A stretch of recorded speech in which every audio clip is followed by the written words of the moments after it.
रेशमा चौरसिया। और अभी तक हमने जो केमिकल रिएक्शन एंड इक्वेशन पढ़ा था उसकी अब हम एनसीईआरटी की टेक्स्ट बुक एक्सरसाइज करेंगे। तो फर्स्ट क्वेश्चन उसमें दिया हुआ है कि पीबीओ कार्बन के साथ रिएक्ट करेगा और लेड और कार्बन डाइऑक्साइड बनाएगा। उसमें ये 4 ऑप्शन दिए हुए हैं और फिर इसके ऑप्शन बना के यहाँ दिए हुए हैं। तो आपको बताना है कि इस इक्वेशन में ये जो स्टेटमेंट दिए हुए हैं, तो ये 4 स्टेटमेंट में से कौन सा स्टेटमेंट इनकरेक्ट है ये आपको बताना है।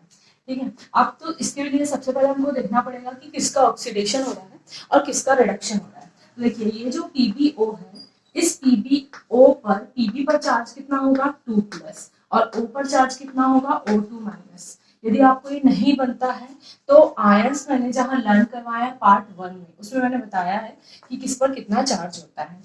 अब देखिए यहाँ पर Pb के 2 आयंस हो सकते हैं, Pb2+ और Pb4+। तो आप कैसे पता करेंगे कि ये लेड कौन सा वाला है? तो उसके लिए आपको जिसके साथ उसने कंबाइन किया है उसको देखना है। वैसे ऑक्साइड O2- के अलावा भी फॉर्म में होता है, लेकिन अभी आपके सिलेबस में O2 ऑक्साइड फॉर्म में ही रहेगा। ये जो O है O2- के फॉर्म में ही रहेगा। ठीक है, तो आपको तो पता है कि ये तो कांस्टेंट है, ये वाला तो एक ही टाइप के आयन बनाता है O2- आयन। तो पीबी भी ये कौन सा होगा 2+ वाला ही होगा। तभी तो दोनों चार्ज सेम हो जाएंगे, कैंसिल कर देंगे और यहाँ पर सिर्फ क्या लिखा हुआ है पीबीओ लिखा हुआ है। अब यहाँ पर ये जो कार्बन है ये एलिमेंट्री स्टेट में है, तो इस पर तो चार्ज कितना हो जाएगा 0। ये जो लेड है ये भी एलिमेंट्री स्टेट में है, तो इस पर चार्ज कितना हो जाएगा 0। सबसे पहले आपको चार्ज लिखना है, ऑक्सीडेशन एंड रिडक्शन देखने के लिए। उसके बाद ये जो कार्बन डाइऑक्साइड है, आप इस पर आपको नहीं पता कि कितना चार्ज है, तब आप कैसे निकालेंगे? देखिए यदि आपको नहीं पता है किसी का, तो जिसका नहीं पता है उसको x मान लीजिए, प्लस लगाइए उसके बाद दूसरे एलिमेंट के लिए, और फिर क्या करिए कि यहाँ पर जो नंबर लिखा है उसको फुड में जो नंबर लिखा हुआ रहता है उसको यहाँ पर लिखना है आपको। तो आप लिख देंगे 2। उसके बाद इसका चार्ज कितना होता है? इसका चार्ज होता है 2-, तो यहाँ पर आप लिख दीजिए 2- इक्वल्स टू आपको ले लेना है 0। अब इसको आप सॉल्व कर लीजिए, x -4 हो जाएगा इक्वल्स टू 0। तो x इक्वल्स टू क्या जाएगा 4। 4 प्लस में आया है, तो कार्बन की वैलेंसी कितनी हो जाएगी +4। ऑक्सीजन की कितनी है -2। इससे मल्टीप्लाई करके नहीं लिखना है, जो चार्ज है बस वही लिखना है आपको -2। अब यहाँ पर देखिए कि पीबी जो है Pb2+ से कहाँ जा रहा है पीबी में जा रहा है, तो इसका तो क्या हो रहा है Pb2+ से 0 पर जा रहा है। देखिए मैंने आपको ऑक्सीडेशन रिडक्शन को डिटेक्ट करने का एक वे बताया था। यहाँ पर 0 है और यहाँ पर पॉजिटिव वैल्यूज होती है, जैसे यहाँ 1, यहाँ 2, यहाँ 3, यहाँ माइनस की वैल्यूज होती है। तो जब हम इस तरफ जाते हैं तो हमेशा क्या होता है ऑक्सीडेशन, क्योंकि ऑक्सीडेशन में वैलेंसी क्या होती है इंक्रीज।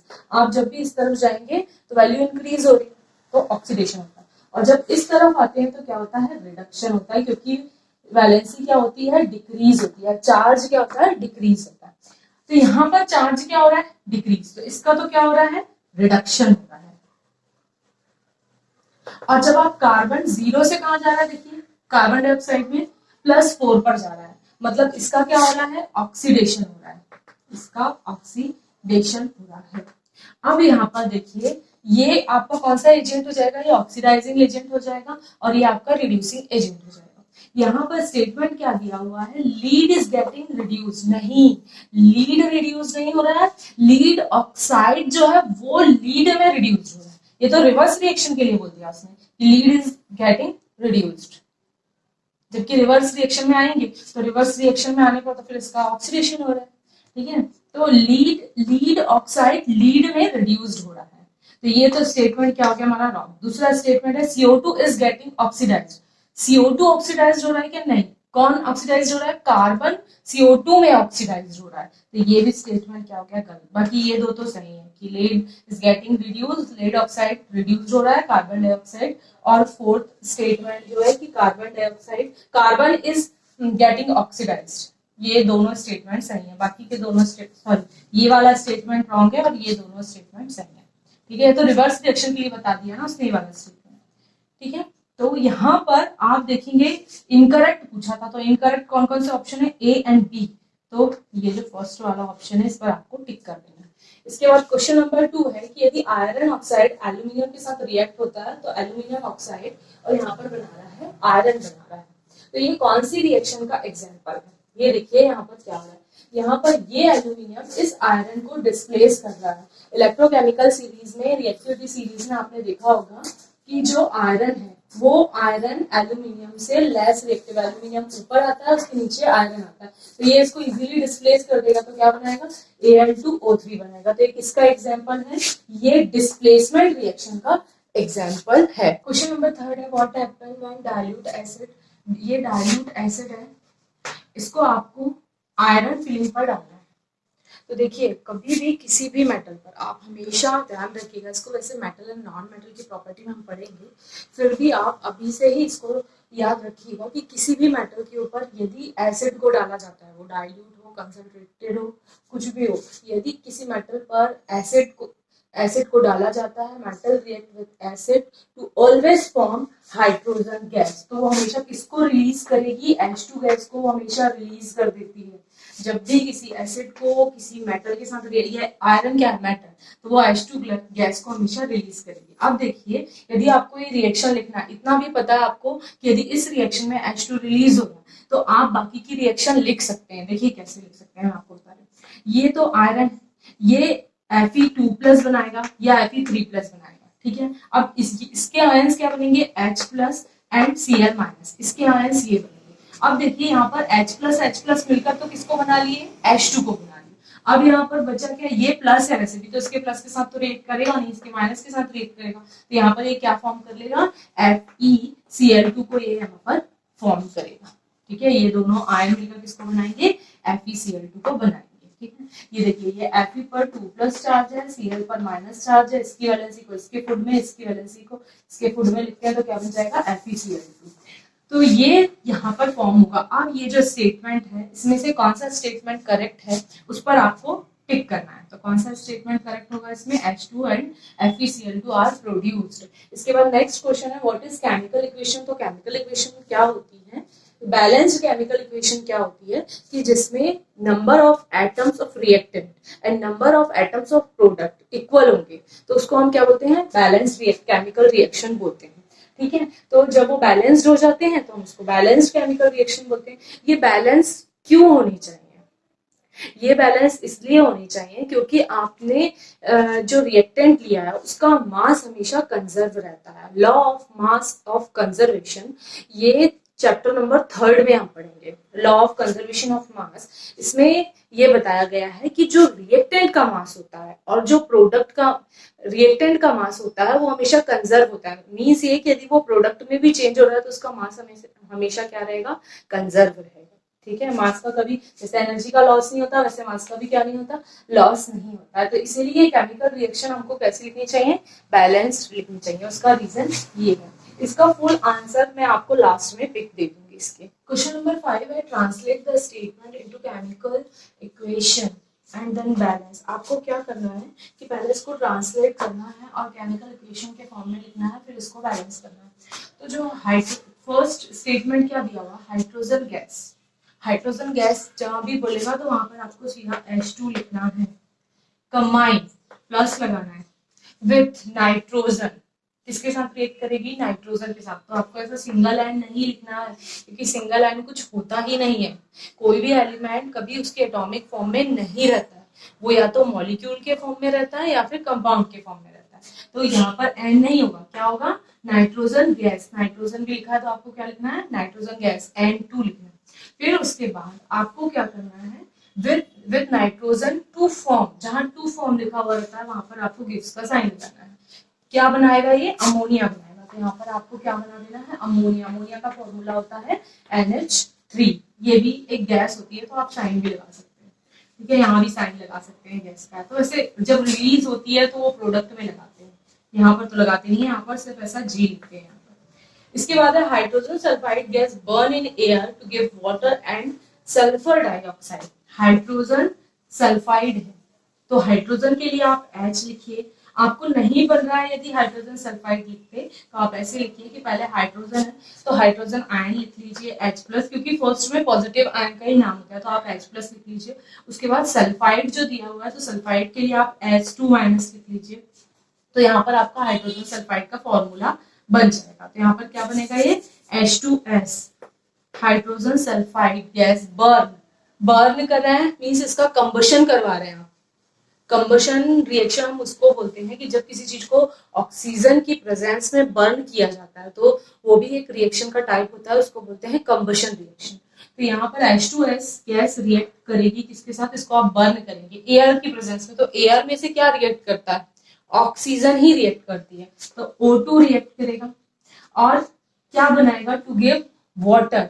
वाटर का तो फॉर्मूला आपको पता है H2O, ऐसे लिखना है आपको, प्लस सल्फर डाइऑक्साइड बनाएगा ये सल्फर, तो आप S लिख दीजिए, डाई के लिए 2 होता है, ऑक्साइड मीन्स O, तो SO2 बनेगा सल्फर डाइऑक्साइड। उसके बाद ये थर्ड रिएक्शन है कि बेरियम क्लोराइड। बेरियम क्लोराइड कैसे लिखेंगे, तो बेरियम क्लोराइड को आप लिखेंगे Ba2 plus Cl minus ion, फिर उसका आप क्या बना लेंगे, कंपाउंड बना लेंगे। तो यहाँ पर आप लिखेंगे BaCl2, कैसे बना है, Ba2 plus and Cl single minus ion से, Ba2 plus and Cl single minus ion से ये फॉर्म हुआ है, वैसे जैसे अभी इसको किए थे। ये रिएक्ट करेगा किसके साथ, एल्यूमिनियम सल्फेट के साथ। अब एल्यूमिनियम सल्फेट तो आप पहली बार सुन रहे होंगे, तो एल्यूमिनियम सल्फेट आपको लिखते नहीं बनता है, बस मैंने बताया ना, आप पार्ट 1 में जाइए और पार्ट 1 में जाने के बाद आप आयन को लर्न कर लीजिए, आपको सब कुछ लिखते बनेगा, क्योंकि आप एक्सरसाइज में एक्सरसाइज को चेक करेंगे तो बहुत सारे क्वेश्चंस ऐसे दिए हुए हैं कि वहां पर आपको स्टेटमेंट दिया हुआ है और आपको बनाने को बोला है कि अब आप केमिकल इक्वेशन को बनाइए। इसीलिए मैंने फर्स्ट पार्ट में ही चैप्टर स्टार्ट करने से पहले ही मैंने आयन को पढ़ाया था। अब एल्यूमिनियम सल्फेट लिखना है तो कैसे लिखेंगे, एल्यूमिनियम मतलब फर्स्ट में क्या होता है, पॉजिटिव आयन, तो एल्यूमिनियम का आयन होगा, एल्यूमिनियम पॉजिटिव आयन ही बनाता है, Al3+, ये हो जाएगा। अब सल्फेट, सल्फेट मतलब होता है SO4 2 minus ion, SO4 2 minus ion. तो बस कुछ नहीं करना, इसकी वैलेंसी को इसके फुट में लिखते हैं, इसकी वैलेंसी को इसके फुट में लिखते हैं। तो ऐसे O के फुट में आपको ऐसा 3 नहीं लिख देना है, ये पूरे के फुट में आप, पूरे के टेकर में आपको फिर 3 लेना है, ये जो 3 लिखना है ना वो पूरे टेकर में लिखना है आपको, और यहाँ पर 2 माइनस था इसका चार्ज, तो इसके फुट में आप क्या लिख देंगे 2, तो इसका फॉर्मूला क्या हो जाएगा, प्लस Al2SO4 टेकन थ्राइस, मैं यहाँ पर लिख देती हूँ, शायद वहां पर नहीं दिख रहा होगा, तो Al2SO4 टेकन थ्राइस। फिर ये किसके साथ रिएक्ट करेगा, react with aluminium sulphate, barium chloride react with aluminium sulphate, ये इसके साथ रिएक्ट करेगा, तो क्या फॉर्म करेगा, इसने तो बताया हुआ है क्या फॉर्म करेगा, टू गिव एल्यूमिनियम क्लोराइड, क्या देगा ये, एल्यूमिनियम क्लोराइड देगा। ये तो वैसे भी डबल डिस्प्लेसमेंट रिएक्शन का एग्जांपल आपको वैसे ही दिख रहा है कि ये 2 आयन देगा, यहाँ से ये 2 आयन देगा, तो इसका प्लस इसके नेगेटिव के साथ और इसका प्लस इसके नेगेटिव के साथ रिएक्ट कर जाएगा। तो इसका प्लस जब इसके नेगेटिव के साथ रिएक्ट करेगा तो क्या बनाएगा, आपको जब ये देखना होता है तो आप कुछ नहीं करिए, इन दोनों के आयन्स यहाँ पर लिख लीजिए और इन दोनों के आयन्स यहाँ पर लिख लीजिए। मैं इसको क्लीन करती हूँ, इसके आयन्स यहाँ पर लिख लीजिए Al3+ और SO4 का आयन यहाँ लिख लीजिए SO4 2 minus ion, Ba2+ Cl minus ion. अब कुछ नहीं करना है, इसका प्लस इसके माइनस के साथ रिएक्ट करेगा तो क्या फॉर्मूला बनेगा, AlCl3 बनेगा, AlCl3 बन जाएगा, प्लस इसका जो प्लस है वो इसके माइनस के साथ रिएक्ट करेगा, दोनों सेम चार्ज कट जाएंगे तो क्या बनेगा BaSO4। और चैप्टर के बीच में भी मैंने बताया था कि जहां भी BaSO4 फॉर्म होता है तो वो प्रेसिपिटेट के फॉर्म में बनता है। देखिए जो सब्सटेंस सॉलिड होते हैं ना और वो किसी रिएक्शन में फॉर्म हो जाते हैं तो वो प्रेसिपिटेट देते हैं आपका, तो उस प्रेसिपिटेट को जब आप ड्राई करते हैं तो किस फॉर्म में कन्वर्ट हो जाता है, सॉलिड। मैंने क्या बोला कि यदि किसी सब्सटेंस की नेचुरल अकरिंग स्टेट क्या है, सॉलिड है, यदि उसकी नेचुरल अकरिंग स्टेट क्या है, सॉलिड, तो किसी 2 कंपाउंड को मिलाने पर जो वो बनेंगे तो प्रेसिपिटेट देते हैं, फिर उस प्रेसिपिटेट को आप ड्राई कर लीजिए तो वो सॉलिड फॉर्म में आ जाता है।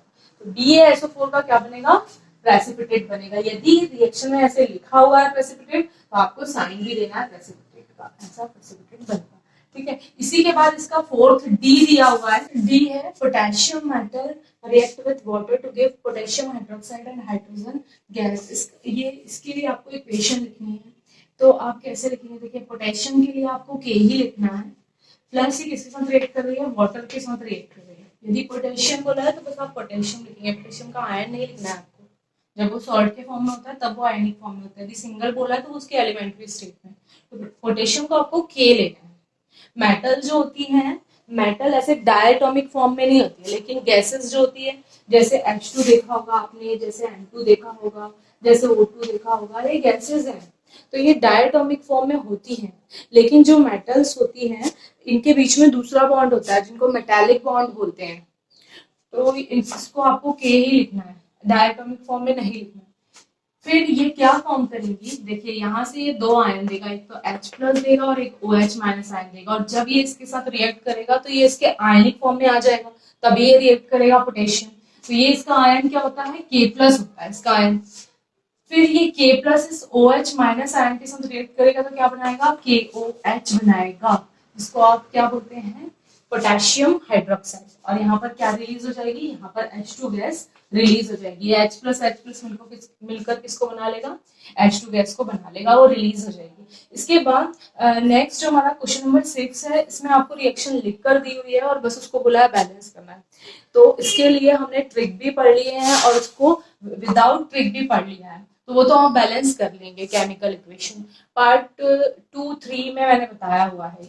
इसके बाद calcium hydroxide and carbon dioxide, react question number 7 है। कैल्शियम हाइड्रोक्साइड ये तो आपको पूरा लिख कर दिया हुआ है, प्लस भी लगा के दिया हुआ है वर्ड फॉर्म में, बस आपको इसको इसके फॉर्मूले लिखना है। तो कैल्शियम हाइड्रोक्साइड, तो कैल्शियम के लिए कैल्शियम आयन क्या हो जाएगा, Ca2 plus, hydroxide ion OH minus ion, तो ये क्या बन जाएगा, CaOH। देखिए इस पूरे OH ये पूरा एक आयन है, तो इसके टेकन में आपको क्या लिखना है, 2, तो टेकन ट्वाइस, प्लस यहाँ पर क्या बन जाएगा, कार्बन डाइऑक्साइड, ये तो आपको पता है, गिव्स, यहाँ पर ये क्या बनाएगी, कैल्शियम कार्बोनेट। कैल्शियम कार्बोनेट हमने चैप्टर में पढ़ा है, किसको बोलते हैं, लाइमस्टोन को बोलते हैं। फिर भी आपको लिखते नहीं बन रहा है, तो calcium Ca2 plus carbonate CO3 2 minus, तो ये तो सेम चार्ज कैंसिल, तो ये क्या बन जाएगा, CaCO3 प्लस इसके साथ क्या बनेगा, वाटर बनेगा।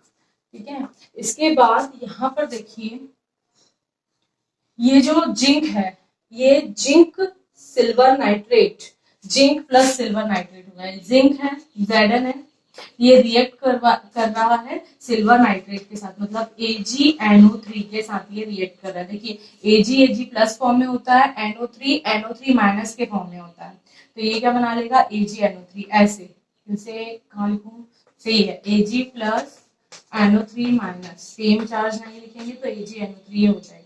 अब ये किसका एग्जाम्पल है, देखिए आप, ये जो एग्जाम्पल है ये डिस्प्लेसमेंट रिएक्शन का एग्जाम्पल है।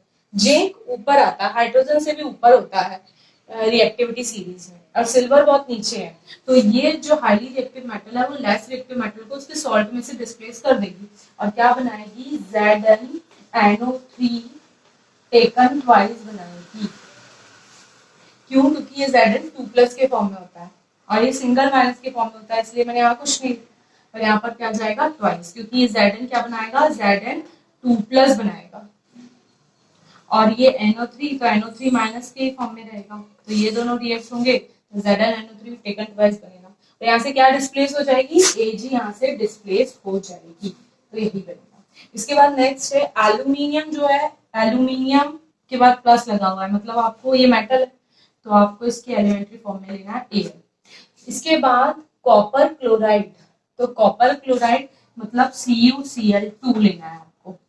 इसके बाद ये कॉपर क्लोराइड कैसे लिया, पता है, Cu2 प्लस का आयन होगा और Cl सिंगल माइनस का आयन, तो यहाँ पर क्या बन जाएगा, CuCl2, ये बनाएगा एल्यूमिनियम क्लोराइड। एल्यूमिनियम क्लोराइड कैसे बनाएगा, देखिए ये इसका एक आयन देगा, कौन सा आयन देगा, इसका Al3 प्लस एक आयन देगा, ये आयनिक फॉर्म में आकर ही ये रिएक्ट होते हैं।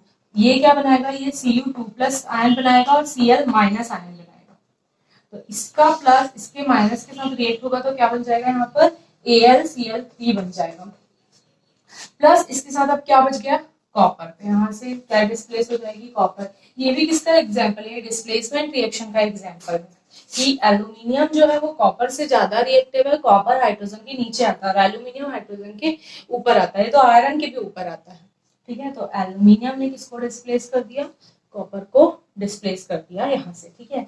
इसके बाद फोर्थ है बेरियम क्लोराइड रिएक्ट विथ, मैं इसको यहाँ लिखती हूँ बेरियम क्लोराइड। बेरियम क्लोराइड है तो बेरियम के लिए क्या लिखेंगे Ba2+, क्लोराइड के लिए माइनस, अभी थोड़ी देर पहले बताया। तो ये क्या बन जाएगा BaCl2, barium chloride react with, किसके साथ रिएक्ट हो रहा है पोटेशियम सल्फेट। पोटेशियम सल्फेट लिखना है तो K+ और SO4 2 माइनस आयन, ये यहाँ तो क्या फॉर्मूला होगा K2SO4 रिएक्ट विथ, क्या बनाएगा ये देखिए। अब ये दोनों फॉर्म आयनिक फॉर्म में जब आएंगे तो ये प्लस है, ये इसके माइनस के साथ रिएक्ट करेगा तो क्या बनेगा BaSO4, और BaSO4 का क्या बनता है PPT बनता है, प्रेसिपिटेट बनेगा यहाँ पर। और ये Cl माइनस और इसका प्लस मिलकर क्या बना लेंगे KCl, यानी पोटेशियम क्लोराइड को बनाएंगे और बेरियम सल्फेट यहाँ पर बनेगा। क्वेश्चन नंबर 8 में दिया हुआ है कि आपको ये ABCD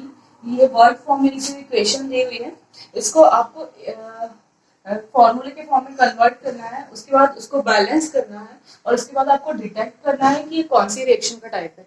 मींस क्या ये एडिशन रिएक्शन, मींस क्या ये क्या ये कॉम्बिनेशन रिएक्शन का टाइप है, डिस्प्लेसमेंट, डबल डिस्प्लेसमेंट या डिकम्पोजिशन का टाइप है, ये आपको डिटेक्ट करना है, ठीक है।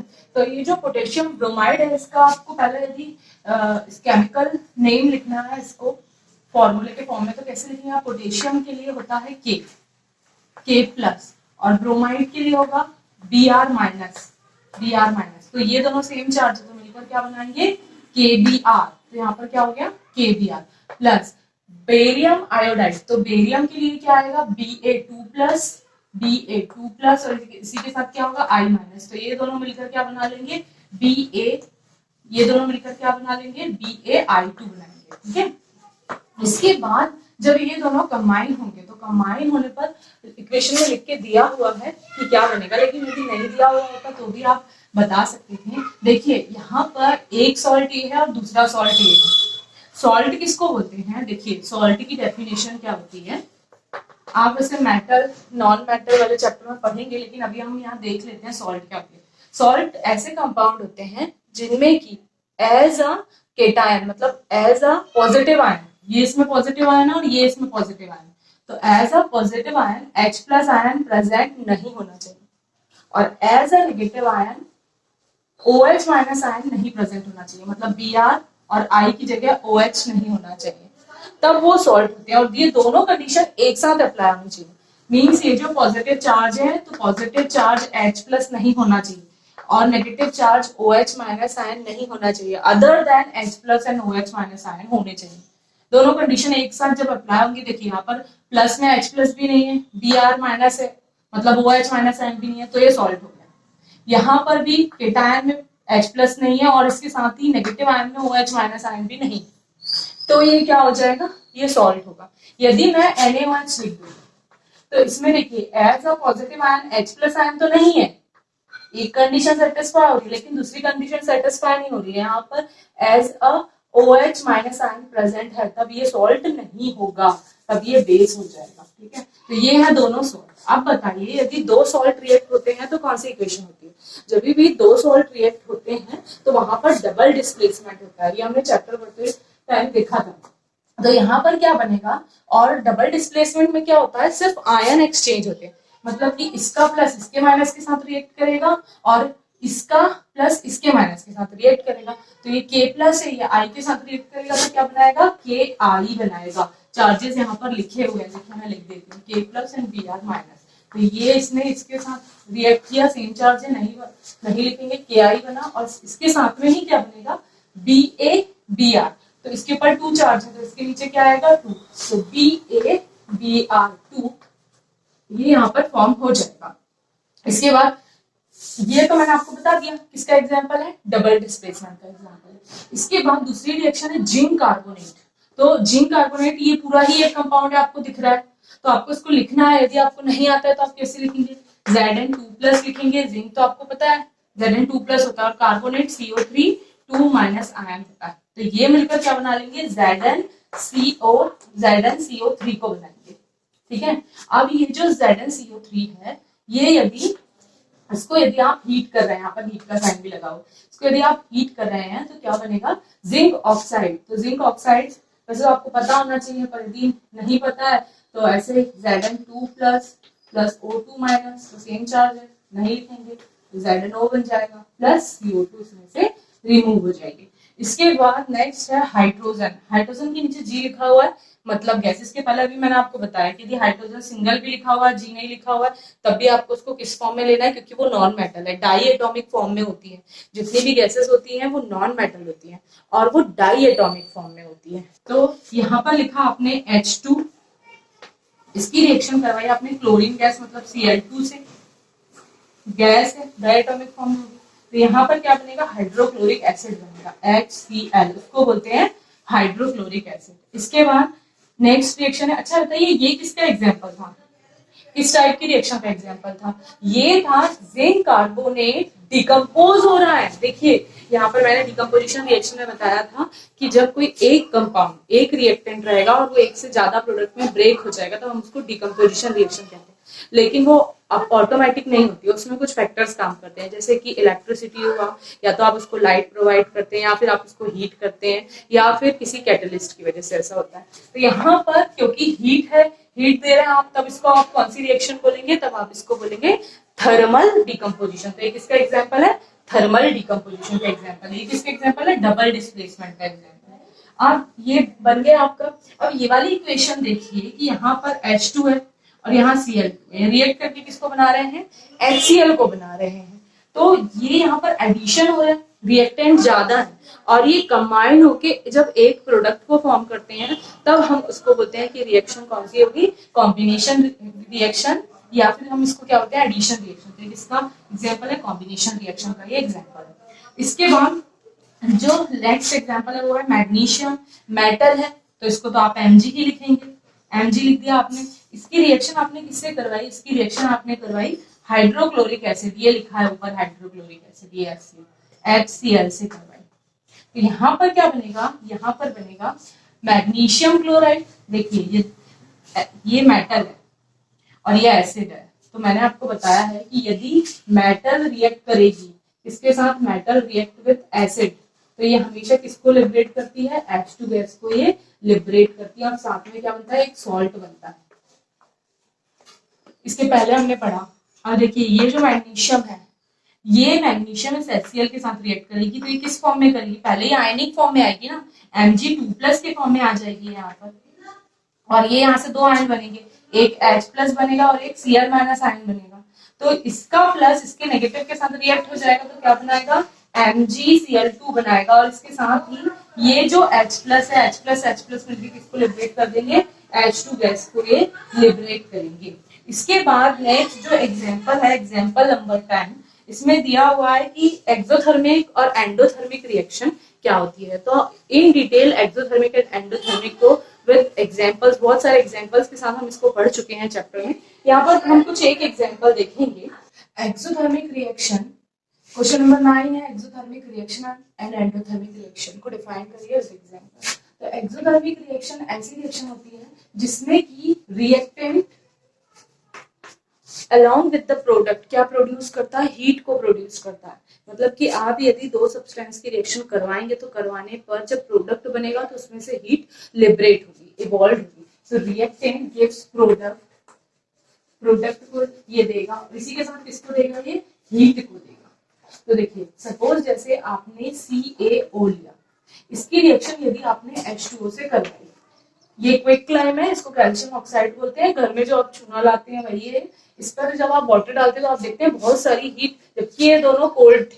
पर इसके बाद जब ये कैल्शियम हाइड्रोक्साइड बनाते हैं, जिसको आप स्लैग क्लाइम बोलते हैं, तो उसी के साथ क्या लिबरेट होती है, हीट लिबरेट होती है। तो ये एक एग्जांपल हो गया एक्सोथर्मिक रिएक्शन का।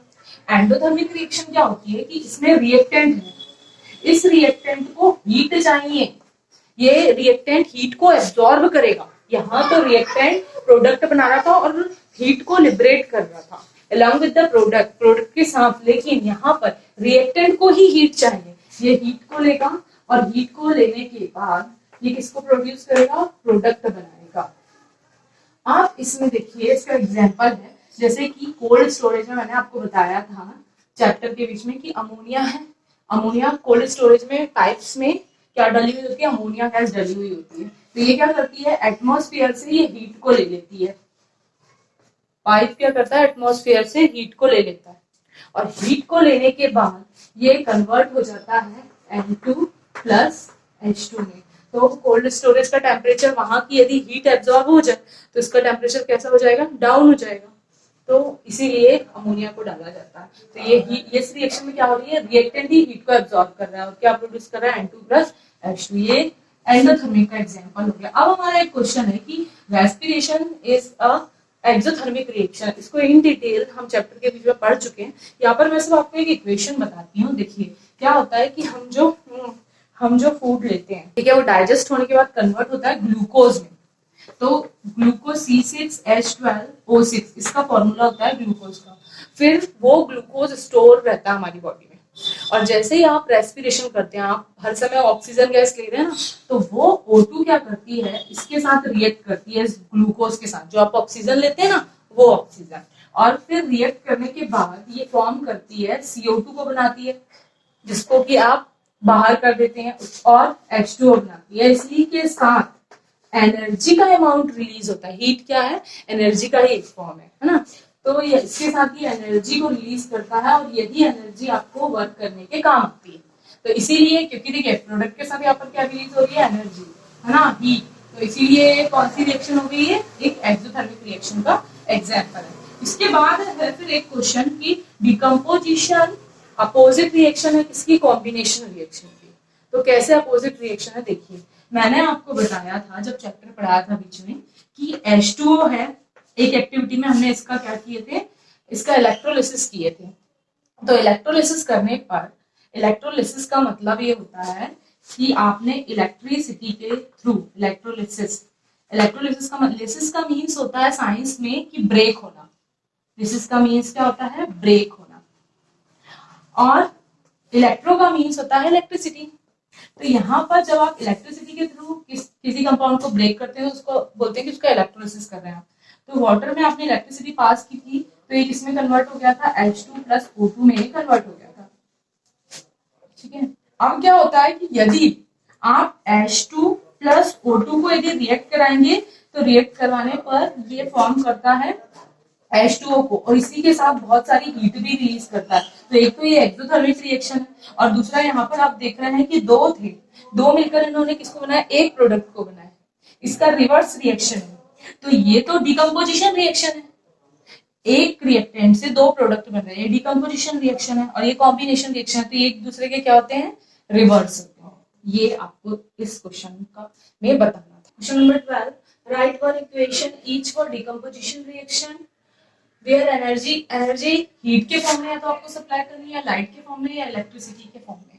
तो हम फर्स्ट एग्जांपल देखते हैं, एनर्जी सप्लाइड एज, इसको आप हीट के फॉर्म में यदि सप्लाई कर रहे हैं तो उसका एग्जांपल होगा PbNO3 टेकन ट्वाइस। इसको यदि आप हीट करते हैं तो हीट करने पर ये PbO plus NO2 plus O2 में ये ब्रेक हो जाता है। दूसरा एग्जांपल है, यदि आप एनर्जी दे रहे हैं इलेक्ट्रिसिटी के फॉर्म में, एनर्जी एज इलेक्ट्रिसिटी, तब इसका एग्जांपल होगा, अभी इसके जस्ट पहले जो हमने लिखा था कि H2O ये डिकम्पोज हो जाएगा किसमें, H2 प्लस O2 में। तो यहाँ पर आपने क्या प्रोवाइड की, इलेक्ट्रिसिटी को प्रोवाइड किया, यहाँ पर आपने हीट को प्रोवाइड किया।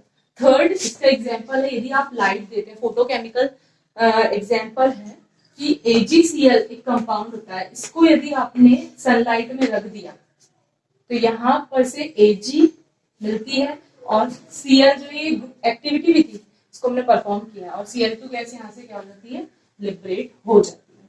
इसके बाद नेक्स्ट क्वेश्चन है कि what is the difference between displacement and double displacement reaction.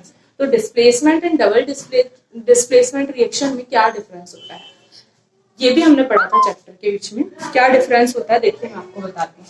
जहां पर डिस्प्लेसमेंट होता है, ठीक है, तो वहां पर एक मेटल प्रेजेंट होती है, एक क्या प्रेजेंट होती है, मेटल, और दूसरा क्या होता है, salt with less reactive metal, less reactive metal, एक लेस रिएक्टिव मेटल का सॉल्ट होगा और एक मेटल होगी, तो ये मेटल कैसी होनी चाहिए, मोर रिएक्टिव, मोर रिएक्टिव, तभी वहां क्या पॉसिबल है, तभी डिस्प्लेसमेंट रिएक्शन पॉसिबल है। ये डिस्प्लेसमेंट की कंडीशन है। तो यहाँ पर क्या बन जाता है, यहाँ पर फर्दर रिएक्शन हो जाती है और कंपाउंड फॉर्म हो जाता है। मैं इसके आपको एक एग्जांपल बताती हूँ, जैसे हमने देखा था Zn है, तो Zn क्या है, एक मोर रिएक्टिव मेटल है, और एक हमने सॉल्ट लिया लेस रिएक्टिव मेटल का, जैसे हमने जिंक से लेस रिएक्टिव मेटल कॉपर है, इसका सॉल्ट ले लिया CuSO4, तो ये रिएक्ट कर जाएंगे। ये जो हाईली रिएक्टिव मेटल है वो लेस रिएक्टिव मेटल को उसके सॉल्ट में से डिस्प्लेस कर देती है, ये है डिस्प्लेसमेंट रिएक्शन। तो यहाँ पर तो फॉर्म हो जाएगा Cu प्लस इसी के साथ फॉर्म होगा ZnSO4, ये रिएक्शन परफॉर्म होती है, ठीक है। प्रोडक्ट में बन जाता है मेटल और उसके साथ एक सॉल्ट बन जाएगा। लेकिन डबल डिस्प्लेसमेंट रिएक्शन क्या होती है कि इसमें इसकी कंडीशन देखिए डबल डिस्प्लेसमेंट रिएक्शन की, कि पहला तो इसमें आप क्या कर सकते हैं, दो सॉल्ट ले सकते हैं, मीन सॉल्ट प्लस सॉल्ट की आप रिएक्शन करवा दीजिए, सॉल्ट प्लस सॉल्ट की रिएक्शन करवाएंगे तो भी आयन एक्सचेंज होकर रिएक्शन परफॉर्म हो जाएगी। या फिर सेकेंड कंडीशन कि आप सॉल्ट प्लस एसिड ले लीजिए, कोई भी एसिड ले लीजिए तो भी डबल डिस्प्लेसमेंट होगा। या फिर आप थर्ड कंडीशन इसकी ये होती है कि आप सॉल्ट प्लस बेस ले लीजिए तो भी रिएक्शन परफॉर्म होती है। नेक्स्ट चैप्टर, इस एक्सरसाइज के बाद हम नेक्स्ट चैप्टर स्टार्ट करेंगे, वो एसिड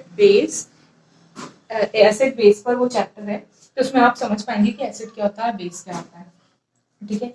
अब यहाँ पर देखिए कि ये जो सॉल्ट है, यदि सॉल्ट सॉल्ट के साथ रिएक्शन करे तो इसका एग्जांपल मैं आपको बताती हूँ। जैसे मैंने यहाँ लिख दिया BaCl2 लिखा, और इसी के साथ मैंने यहाँ पर लिख दिया Na2SO4 को लिखा, मैंने ये लिखा Na2SO4। अभी मैंने इसके पहले आपको सॉल्ट की डेफिनेशन बताई, तो वहां पर H प्लस और OH माइनस आयन नहीं होना चाहिए, ठीक है। तो ये H plus and OH minus ion नहीं है, ये दोनों सॉल्ट है। अब ये परफॉर्म करेंगे क्या, वही ये दोनों अपने आयन बनाएंगे, केटायन एनायन मतलब plus charge and minus charge बनाएंगे, Na प्लस बनाएगा और SO4 2 माइनस बनाएगा, और यहाँ पर फिर क्या फॉर्म हो जाएगा, यहाँ पर फॉर्म हो जाएगा BaSO4 प्लस यहाँ पर ये Cl, देखिए Ba इसके साथ रिएक्ट किया, BaSO4 बनाया, इसका पॉजिटिव इसके नेगेटिव के साथ रिएक्ट करके क्या बना लेगा, NaCl बना लेगा, ठीक है। यदि एक सॉल्ट और एक एसिड रिएक्ट करे तो भी डबल डिस्प्लेसमेंट फॉर्म होता है। इसमें कुछ भी ऐसी कंडीशन नहीं है कि एक मेटल होनी चाहिए और एक मेटल, वो मेटल हाईली रिएक्टिव होनी चाहिए, ऐसी कुछ भी कंडीशन नहीं। यहाँ पर ये इसके लिए 3 कंडीशन है और इसके लिए 1 कंडीशन है, ठीक है। तो सॉल्ट प्लस एसिड यदि रिएक्ट करते हैं तो भी डबल डिस्प्लेसमेंट होता है। देखिए मैं आपको दिखाती हूँ, जैसे मैंने BaCl2 लिया और इसकी रिएक्शन यदि मैंने H2SO4 पे करवाया, अब देखिए यहाँ पर एज अ केटायन मतलब as a positive charge H plus ion, तो ये एसिड होगा, ठीक है। ये एसिड है हमारा H2SO4, ये जब इसके साथ रिएक्ट करेगा तो इसका पॉजिटिव इसके नेगेटिव के साथ रिएक्ट करके क्या बना लेगा, BaSO4 को बनाएगा, और इसी के साथ यहाँ पर क्या बन जाएगा, ये H और ये इसका प्लस इसके माइनस के साथ रिएक्ट करके क्या बना लेगा, HCl को बना लेगा। ये ऐसे रिएक्शन इसमें परफॉर्म है।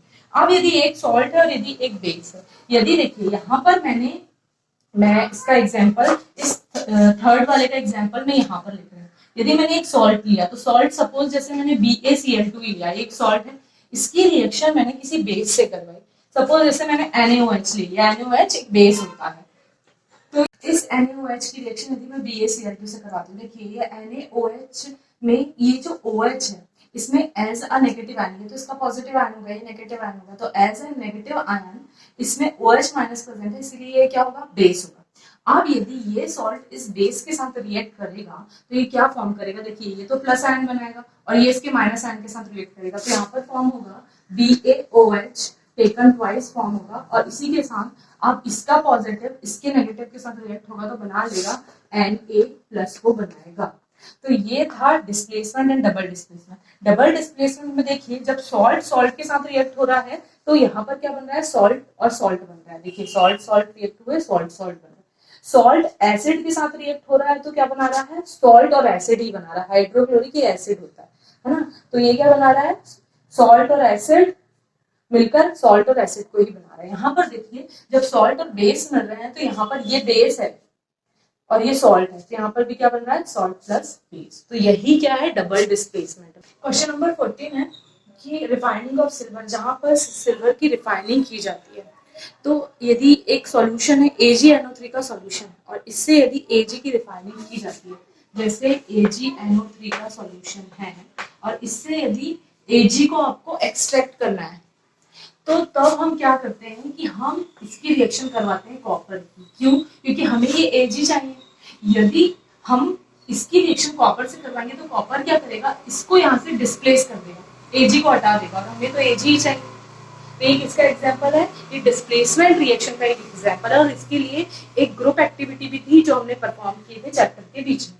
तो इसमें AgNO3 का एक सॉल्व, आपको तो यहाँ पर इस क्वेश्चन में सब कुछ बताया हुआ, आपको सिर्फ इक्वेशन देनी है। AgNO3 किसके साथ रिएक्ट करेगा, कॉपर के साथ रिएक्ट करेगा और रिएक्ट करने के बाद यहाँ पर कॉपर इसको यहाँ से डिस्प्लेस करके क्या बनाएगा, CuNO3 टेकन ट्वाइस बनाएगा और इसी के साथ यहाँ से क्या डिस्प्लेस हो जाएगी, ये कॉपर यहाँ से डिस्प्लेस हो जाएगा, सॉरी Ag यहाँ से डिस्प्लेस हो जाएगी। तो ऐसे हम Ag को क्या कर सकते हैं, एक्सट्रैक्ट कर सकते हैं। तो सिल्वर के एक्सट्रैक्शन में, मतलब यदि आपको Ag चाहिए तो उसके एक्सट्रैक्शन में भी डिस्प्लेसमेंट रिएक्शन का यूज किया जाता है। ये इस क्वेश्चन के बताने का मीनिंग है। फिर इसके बाद what do you mean by precipitation reaction.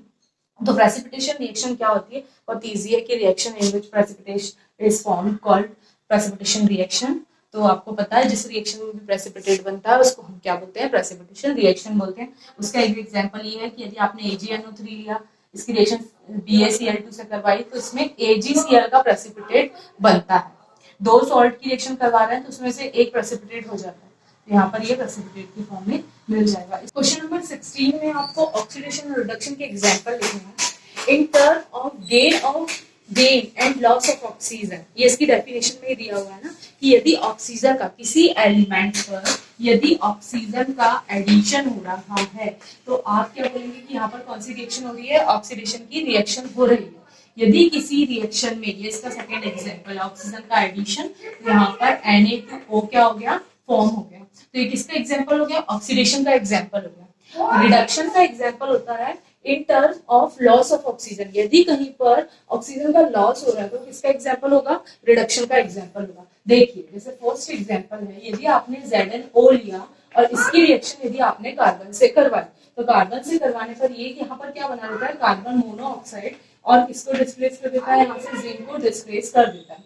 देखिए ये किसका एग्जांपल हुआ, यहाँ से ऑक्सीजन का इससे रिमूवल हो रहा है, तो ये किसका एग्जांपल हो गया, रिडक्शन का एग्जांपल हो गया। इसका सेकंड एग्जांपल होता है कि यदि आपने लिया हुआ है CuO और इस पर यदि आपने H2 गैस को पास करवाई, तो H2 गैस को पास करवाने पर इसमें से ऑक्सीजन निकल जाती है, ये कॉपर बन जाता है, तो यहाँ पर ऑक्सीजन का रिमूवल हो रहा है, तो इस क्या बोलेंगे आप, क्या हो रहा है, रिडक्शन हो रहा है, प्लस इसके साथ H2O फॉर्म हो जाता है।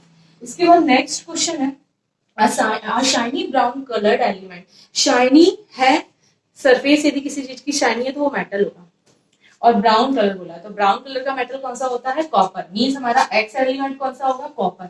अब कॉपर ऑन हीटिंग, तो एक्स एलिमेंट का नेम तो क्या हो जाएगा, एक्स एलिमेंट क्या है आपका Cu।